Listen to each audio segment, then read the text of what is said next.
સુપ્રસિદ્ધ યાત્રાધામ દ્વારકામાં હાલ વેકેશનનો માહોલ વચ્ચે પ્રવાસીઓ અને શ્રદ્ધાળુઓનો ભારે જમાવડો જોવા મળી રહ્યો છે।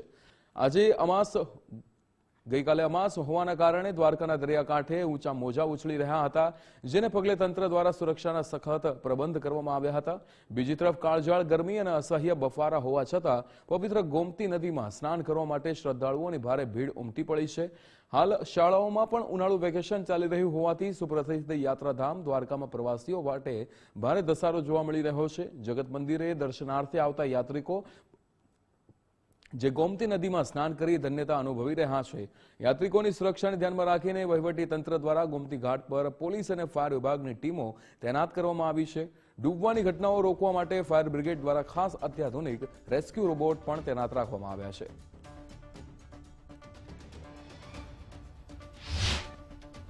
દ્વારકામાં ઉનાળુ વેકેશન શરૂ થતાની સાથે જ ખાસ કરીને વાત કરીએ તો યાત્રિકો ભગવાન દ્વારકાધીશના દર્શન કરવા આવતા હોય છે અને સાથે સાથે ગોમતી નદીમાં સ્નાન કરવા આવતા હોય છે। આપ જોઈ શકો છો હાલમાં કે આ દ્વારકાના અરબી સમુદ્રમાં એક કરંટ જોવા મળી રહ્યો છે અને અંદાજિત 8 થી 10 ફૂટ ઊંચા મોજા ઉછળ્યા છે અને સહેલાણીઓ છે તે અહીંયા ઘાટ ઉપર તેમનો જે દરિયામાં ઊંચા મોજા ઉછળતા હોય છે એમનો નજારો જોવા પણ આવી પહોંચ્યા છે।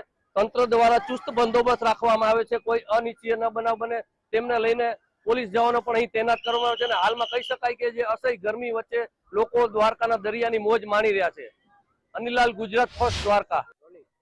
યાત્રાધામ દ્વારકામાં મિની વેકેશન શરૂ થતાની સાથે જ ભગવાન દ્વારકાધીશના દર્શન કરવા ભક્તો લાખોની સંખ્યામાં આવતા હોય છે, ત્યારે ખાસ કરીને અસહ્ય તાપ અને ગરમી વચ્ચે ગોમતી નદીમાં સ્નાન કરવા પણ આવી રહ્યા છે। ત્યારે ખાસ કરીને જે જિલ્લા કલેક્ટર દ્વારા એક ગત વર્ષે જે માનવ રોબોટ જે બનાવવામાં આવ્યો છે અને આ રોબોટ છે તે ગોમતી ઘાટની નદીની અંદર જે મૂકવામાં આવ્યો છે કે લોકો જે ડૂબતા હોય છે ક્યાંક ને ક્યાંક જે અંદર પાણીમાં વધુ કરંટ હોય અને ખ્યાલ ન હોય ત્યારે લોકો જ્યારે ગોમતી નદીમાં ડૂબતા હોય છે યાત્રિકો તેમને બચાવની કામગીરી માટે થઈને નગરપાલિકાની ટીમ અહીં તૈનાત કરવામાં આવી છે અને રોબોટ સાથે આપ જોઈ શકો છો હાલમાં કે જ્યાં ઘાટ ઉપર નગરપાલિકાની જે ફાયરની ટીમ છે તે તૈનાત છે અને રોબોટની સાથે છે।